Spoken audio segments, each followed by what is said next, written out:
Welcome to a new Tim Talk. I recently talked a little bit about my past with exotic animals, and I wanted to talk a little bit about that from another point of view, and that is my chimpanzees.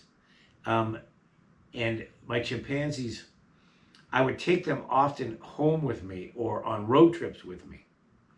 And just to reiterate, just to kind of back up a little bit. If you hadn't listened to a previous Tim Talk on this subject, there was a time in my life, in my early 20s, when I became an animal trainer. I hate that word trainer, but with chimps and elephants at a place called Marine World Africa, USA in Redwood City. And excuse me. It was an extraordinary time in my life. And one aspect I want to talk about of that now is I was the caretaker of the chimps. And I often would bring them home and they'd spend time with me at home. And one particularly, this one male, which was about 160 pounds, Raffles, he was like my blood brother in life. And I'd take him everywhere. And I'd often go to the redwood parks where we lived in the Bay Area, like the local redwood state parks. And I'd just turn him loose. I'd go for a 6-mile hike or something. And I'd turn him loose. And he'd just run through the woods and climb in the trees, following me. And what a time. And I remember it was so amazing because so often I'd pass groups of people and they wouldn't see him, or they wouldn't let me know they saw him if they did. Like, I don't think they believed what they saw. I can imagine stories about Bigfoot would have gotten filtered around and space aliens. As you know, imagine being in a California state park and looking up in a redwood tree 150 feet and seeing a giant chimpanzee. What would you think? It'd be incredibly crazy. So we used to have so much fun doing that. And then I'd also take them down to some of my favorite beaches. We'd run up and down the beach. Chimps can't swim. They'll drown almost instantly if they get in water. They can't keep water from going into their noses. But they can wade, and they love the wade in the water. And we'd have so much fun doing that, which is such an extraordinary time with them. And another aspect of this is one time I worked with an elephant named Margie, and she was an Indian elephant. And we got hired to do movies, and we got hired to do the original Star Wars movie, myself and another person at the park. And Margie, they came up from Hollywood for a long period of time, and they built this costume around her.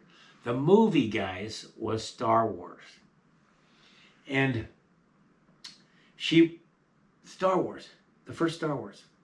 And the Hollywood set guys came up, and they built this costume around Margie for what was called a bantha, which many of you probably remember that. And she was good. She allowed us to do it. This full costume put over her body. We did have to bribe her with a case of apples every day and a case of Parisian French bread. But so what? And we had fun doing it, and it was incredible to watch those guys work. And then we loaded her up in a truck. I drove with her in the back of the truck along with the other person. And we went to Death Valley and a couple other places and filmed the very short scenes where I would jump from the cliff onto her back as a bantha, like a 15-second scene, and that was it. And then all the rest of the banthas were generated on a computer, I'm assuming. But at the time, we had no idea that was going to become such a famous movie, and it's such a wonderful story. Just to deviate, the hero's journey. Isn't that what our lives are, really? The hero's journey. We're really trying to live a life that makes a difference, and our dreams come true. That makes a difference. It's a hero's journey. And, I don't take it lightly that I made this movie at a time when I was formulating my life with the idea of the hero's journey, to make a difference and make the world better. There's no accidents. So I take that in, and it blows my mind. Well, when it was all done, we were all done in the desert filming. We're driving back in the big semi, and I knew this area in the Mojave Desert And I had the truck driver stop. We became good friends. And for a couple days, I got on the back of the elephant, Margie, and rode into the wilderness there, the Mojave Desert wilderness. And I passed packers, and you imagine what people thought then, right? Passing an elephant on the trail, and I knew where there's an oasis, that's where water, a spring comes up in the desert. And I'd go there for the night. She'd have water and food and grass, and oh man, I can't even believe I did that. I can't even believe it. It was so wonderful.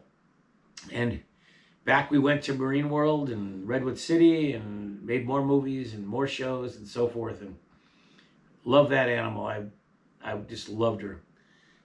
That time working with those animals was so extraordinary, and I'm so grateful for it.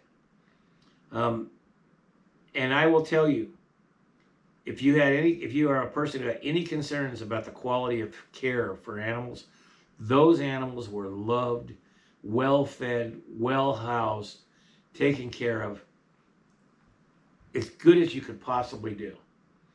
And they were tremendous ambassadors for the wild. I'm sure it made a huge, huge difference. I'll talk more about it later, but that is setting the stage for, God, I could probably do 20 Tim Talks alone on my time there. Thank you for listening. Oh.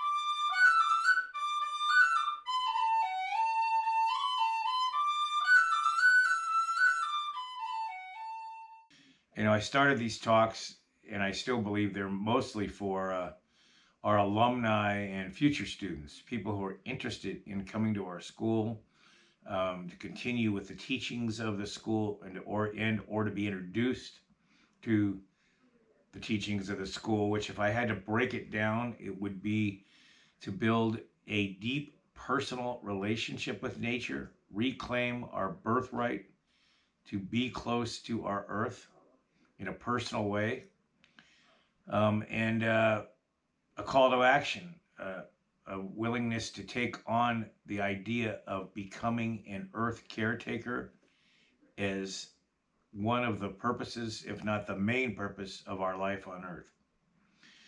That's what these talks are about. I hope they inspire people, and I'd love to hear from you on ideas for talks you might like to hear and questions you might have if I brought any up.